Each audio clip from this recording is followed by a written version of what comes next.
안녕하세요. 저는 커넥트 픽처스라는 영화사를 운영하고 있는 남기웅입니다.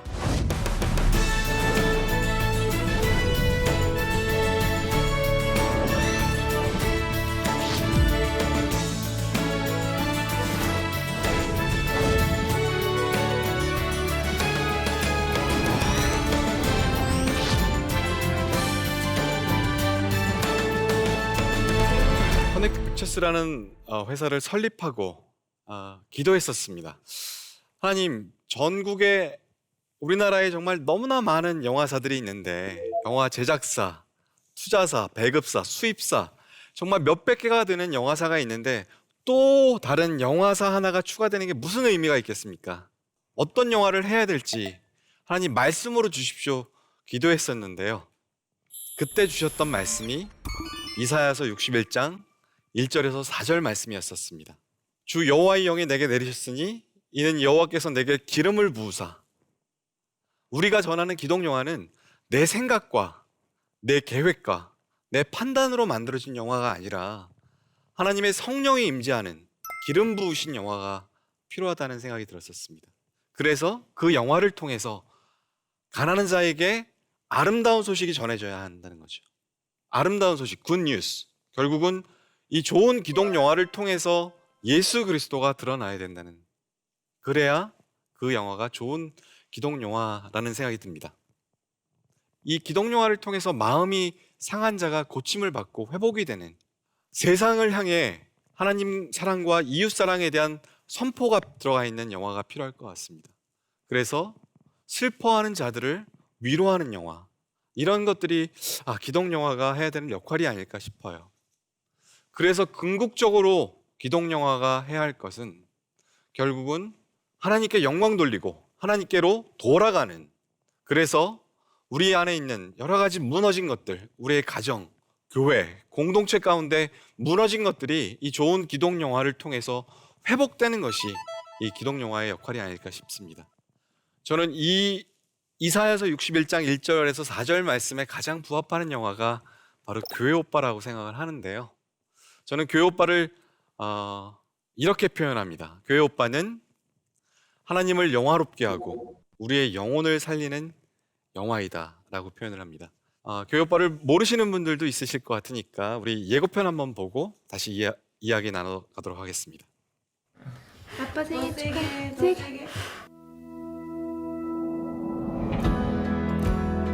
처음에 안 믿었죠. 웬 암? 저까지 아닐 수가 있겠습니까? 지금 애 태어난 지 한 달도 안 됐는데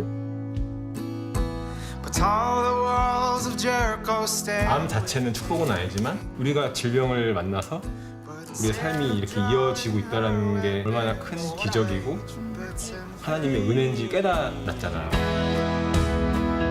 목소가 작다, 뭐 재발이다라는 얘기를 들었을 때 이제 정말 남편을 보내줘야 될 때가 온 건가? 그런 생각도 들고 제가 할 수 있는 건 주님께 매달려 기도하는 것뿐이었습니다. 주님, 제가 너무 아픕니다.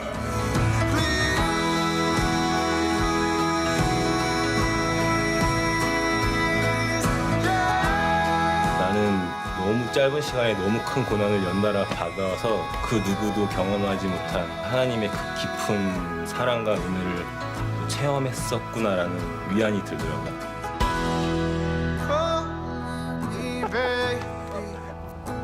쫄지 마세요.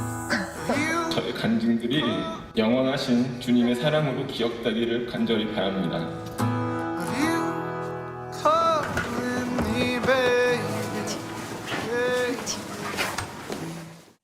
교회 오빠는 정말 하나님이 총연출자 되셔서 하나님이 만드신 영화라고 저는 이야기하고 있습니다. 왜냐하면 일반적으로 교회 오빠는 영화계에서 만들어질 수 없는 영화였거든요. 영화 한 편을 만들기 위해서는 정말 많은 자금이 필요하고 여러 사람이 모여야 하고, 그렇기 때문에 가장 빠른 시간 내에 효율적으로 영화를 촬영해야만 제작비를 낮출 수가 있습니다. 그런데 교회 오빠가 제작이 돼서 상영이 되기까지 걸린 시간이 4년이었고요. 전혀 상업성이 전혀 없는 일반인의 삶을 조명했었습니다. 그래서 하나님께서 공영방송 KBS를 들어서 그 안에 믿지 않는 하지만 유능한 PD를 통해서 교회 오빠를 찍게 하셨습니다. 교회 오빠가 방영이 되고 너무나 많은 분들이 놀라셨다고 해요. 공영방송 KBS에서 예수 그리스도가 나오고 성경 구절이 나오고 큐티 말씀을 나누는 것들 장면들이 나오고 그럴 수 있었던 이유가 이호경 PD님을 비롯한 제작진들이 본인의 신앙을 이용하지 않는다는, 그들이 크리스찬이 아니기 때문에 심의를 통과할 수 있었다고 해요. 그런데 이것 또한 하나님의 놀라운 방법이셨던 것 같아요. 이 영화가 나가고 나서 정말로 많은 분들의 고백들이 있었어요. 이 영화로 은혜 받았다는, 이 영화를 통해서 내 삶이 회복됐습니다 하는 고백들이 있었는데요. 방송이 나간 이후에 이관희 집사님께서 촬영을 거부하셨다고 해요. 다시 암이 재발하면서 하나님의 영광을 가려운다는 생각에 촬영을 거부하셨는데요. 너무나 안타깝더라고요. 이분이 고백하는 고백을 듣고 이분의 삶을 보면 우리가 살아날 텐데, 깨져가는 가정들이 회복될 텐데, 이거를 알리고 싶은데 방법이 없는 거였었어요. 그래서 이호경 PD님을 그때 만나게 됩니다. 병상에 계신 우리 이관희 집사님을 찾아뵙고 이호경 감독님이 영화를 제의하게 되죠. 그때 이관희 집사님께서 하셨던 말씀이, 하나님은 눈부신 삶을 사는 사람을 증거로 삼기도 하지만 나처럼 고통 속에서 주님을 놓지 않으려는 사람도 증거로 삼으시려는 것 같습니다.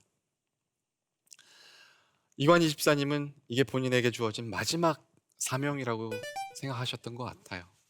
본인의 임종의 모습, 장례의 모습, 모든 것들을 허락하셨습니다. 영화 촬영을 시작하고 열흘이 지난 이관희 집사님의 40번째 생일날 천국에 입성하셨습니다. 우리의 생각으로, 우리의 계획으로 어떻게 이 영화를 만들 수 있을까요? 이것은 분명히 하나님이 계획하시고 하나님이 만들어내신 영화라고 생각이 들었습니다. 그런데 이렇게 귀한 영화가, 하나님이 만들게 하신 이 영화가 세상에 나갔을 때, 극장에 걸렸을 때 현장에서는 어땠을까요? 한국에 500개의 극장이 있고요, 3,000개의 스크린이 있습니다. 교육반은 다른 그래도 기독 영화들보다는 훨씬 더 상황이 좋았던 것 같아요. 200개 극장에서 영화를 상영을 했는데요, 상영 횟수가 268회, 평균 1.2회, 10개간이 넘는 극장들을 제외하고는 모든 극장들이 오전에 한 타임 혹은 오후에 한 타임만 상영하는 게 현실이었었습니다. 참 다시 나오기 쉽지 않은 영화인데, 그리고 정말 하나님이 뛰어난 믿지 않는 자들을 통해서 KBS라는 공영방송을 통해서 이 영화를 만들게 하셨는데, 이런 영화마저 이렇게 소비가 되고 이렇게 많은 분들이 볼 수 없고 하면 정말 기독 영화의 현실이 정말 너무나 암담한 것 같았었어요. 그렇다면 이런 귀한 기독 영화, 세상은 홀대하는 이 기독 영화를 우리가 어떻게 하면 살릴 수 있을까요? 어떻게 하면 더 좋은 기독 영화가 많이 만들어질 수 있을까요? 그 방법은 정말로 간단합니다. 그 첫 번째가 소비와 나눔, 덧붙여서 적극적이고 건전한 소비와 나눔. 요즘은 저작권에 대한 개념들이 많이 향상이 돼서 교회에서 상영을 하시더라도 상영료를 보통은 다 지불해 주시죠. 그 상영료를, 그 지불해 주시는 상영료에서 조금만 더 보탤 수 있다면 극장에서, 우리가 극장용으로 만들어진 이 영화를 좋은 환경에서 관람하실 수 있어요. 기독 영화는 상대적으로 러닝타임이 짧기 때문에 앞, 뒤로 10분씩 극장에서 더 할애해 줄 수 있어요. 그럴 때 우리가 함께 모여 기도하고 찬양하고 합심해서 기도하고 영화를 보고, 목사님께서 이 영화에 맞는 짧은 말씀을 전해주시고 축도로 마무리하면 우리가 극장에서 드리는 예배거든요. 송탄에 있는 어느 한 교회에서는 100명의 새신자들을 놓고 기도하면서 극장에서 드리는 새신자 초청 예배를 드렸었어요. 영화를 보고 엔딩 크레딧이 끝난 후에 퇴장하는 우리 새신자들을 위해서 큰 극장 스크린에 한 분 한 분의 이름을 새겨 넣어드렸어요. 하나님은 당신을 사랑하십니다. 이런 식으로 우리가 영화를 소비할 수 있어요. 그러면 어떤 방법으로 우리가 영화관에서 예배를 드릴 수 있는지 한번 자료화면을 한번 같이 보실게요.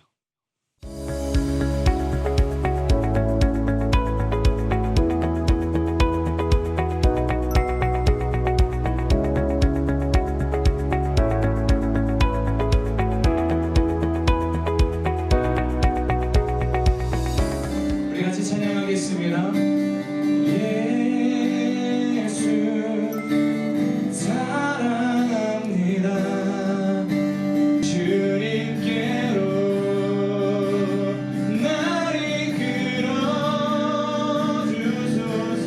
간절히 원합니다. 넘쳐나는 쫓으면서 있었던 곳이 바로 이 에베소 교회입니다.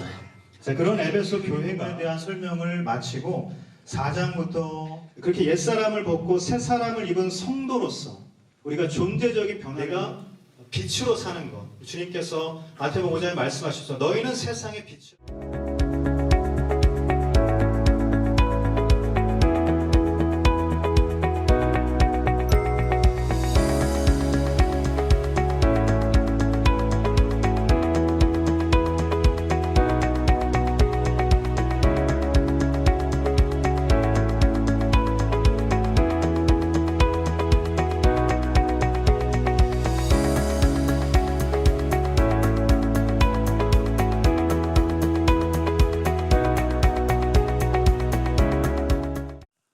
서서평 천천히 평온하게가 극장에서 상영될 때 이 영화를 보시고 감동한 어느 목사님께서 너무너무 안타까워하셨다고 해요.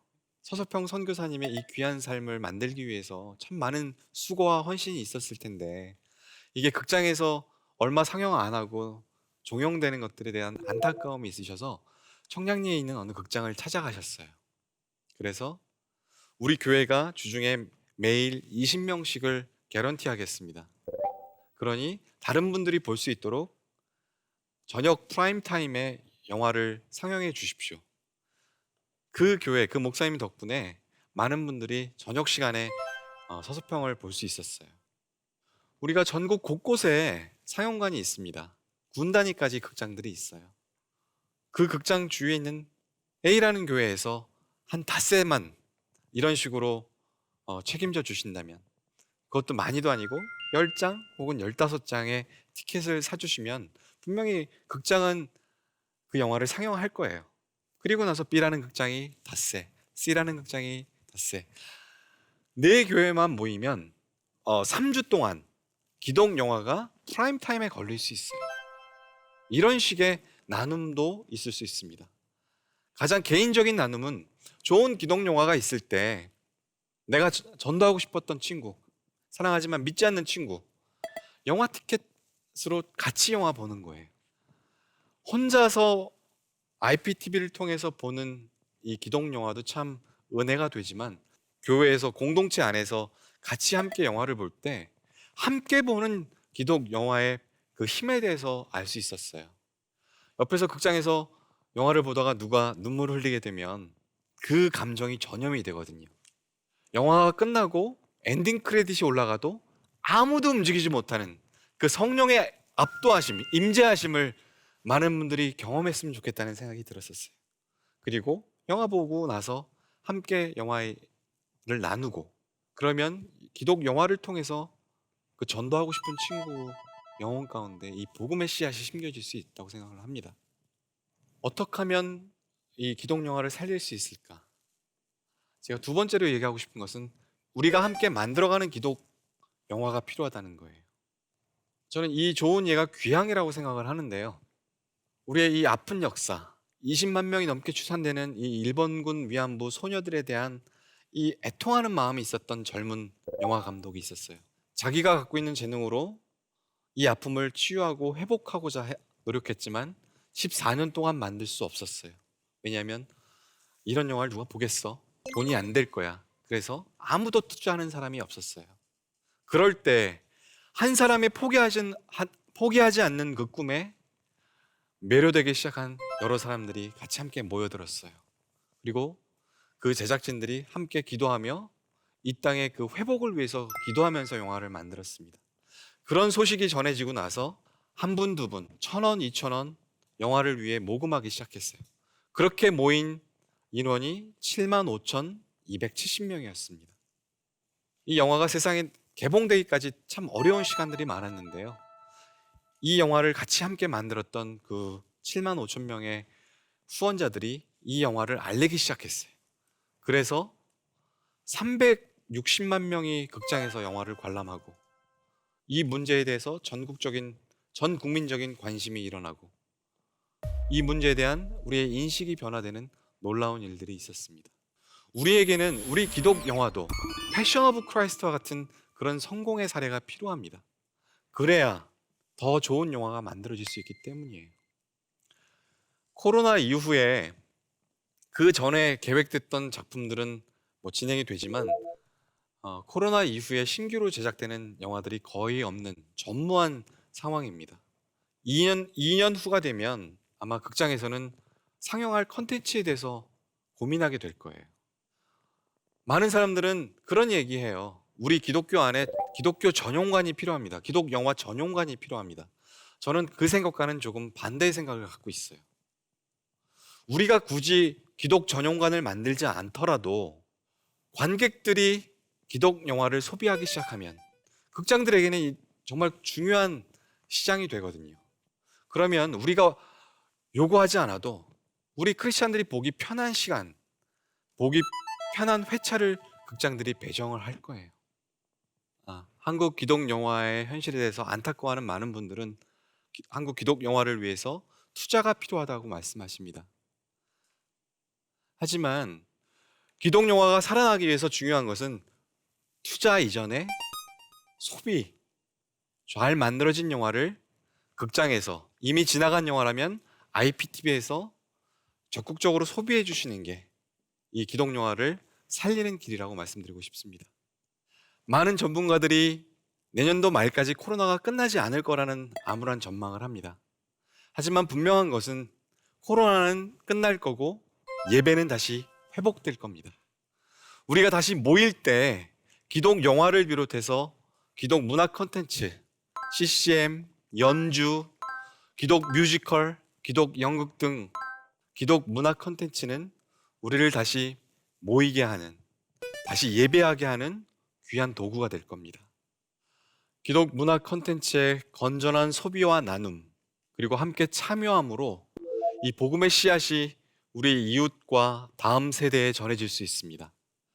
하나님을 영화롭게 하고 우리의 영혼을 살리는 기독 영화, 이 귀한 사역에 한국 교회와 성도님들께서 동역자가 되어 주실 것을 간절히 요청드립니다. 이상으로 모두 마치겠습니다. 질문이 있는데 질문 받아볼까요? 기독 영화의 현실이 너무 안타깝네요. 제작되면 많이 널리 알려졌으면 좋겠는데 방법이 없나요? 기독 영화는 통상 적은 제작비와 부족한 광고비 때문에 주요 이 관객인 우리 한국 교회와 성도님들에 맞춰서 마케팅을 할 뿐이 없는데요. 그러다 보니까 일반인들에게까지 영화가 전달되기가 참 어려웠었어요. 그런데 비글 부부라는 인플루언서를 통해서 그의 삶 가운데 가장 어려웠던 시간에 이 교회 오빠가 너무나 큰 위로가 됐습니다. 방송이 나가면서 유튜브를 통해서 200만 명이 교회 오빠라는 영화를 알게 됐어요. 그리고서 IPTV를 통해서 찾아보고 믿지 않는 분들의 고백 가운데 이관희 집사님이 믿는 그 예수 그리스도를 내가 믿고 싶습니다 하는 고백들이 쏟아지기 시작했어요. 자살을 묵상했던 고3 학생이 이 영화를 보고 나의 안에 감사한 게 얼마나 많은지 그런 고백들이 쏟아지기 시작했습니다. 우리 모두가 다 비글 부부가 될 필요는 없어요. 하지만 요즘은 누구나 다 SNS를 하시잖아요. 기독 영화를 봐주시고 그 받은 감동을 여러분 SNS에 나눠주세요. 영화에서 가장 중요한 무서운 게 입소문이거든요. 그 영화를 보고 정말 감동받은 사람이 전하는 그 메시지는 정말 파워풀합니다. 여러분이 참여하실 수 있는 방법 함께 나눠주시는 거예요. 여러분의 감상, 여러분이 받은 은혜를. 한국 영화계에서 정말 어렵거든요. 이 기독 영화가 극장에 상영되는 것 자체가 참으로 어려운데 여러분께서 극장에서 영화를 봐주시고 적극적으로 소비해 주실 때 더 좋은 기독 영화가 만들어질 수 있습니다. 여러분, 좋은 기독 영화가 나온다면 적극적으로 개봉하자마자 가서 봐주시면 더 좋은 기독 영화가 만들어질 수 있습니다. 이상으로 모두 마치겠습니다. 감사합니다. 우리가 전하는 기독 영화는 예수 그리스도가 드러나야 된다는 하나님 사랑과 이웃 사랑에 대한 선포가 들어가 있는 영화가 필요할 것 같습니다. 그래서 슬퍼하는 자들을 위로하는 영화, 하나님께 영광 돌리고 하나님께로 돌아가는 이런 것들이 기독 영화가 해야 되는 역할이 아닐까 싶어요. 어떻게 하면 이 기독 영화를 살릴 수 있을까? 적극적이고 건전한 소비와 나눔, 우리가 함께 만들어가는 기독 영화가 필요하다는 거예요. 우리가 함께 모여 기도하고 찬양하고 이 영화에 맞는 짧은 말씀을 전해주시고 축도로 마무리하면 우리가 극장에서 드리는 예배거든요. 가장 개인적인 나눔은 좋은 기독 영화가 있을 때 영화 티켓으로 같이 영화 보는 거예요. 우리의 영혼을 살리는 기독 영화, 이 귀한 사역에 동역자가 되어주실 것을 간절히 요청드립니다.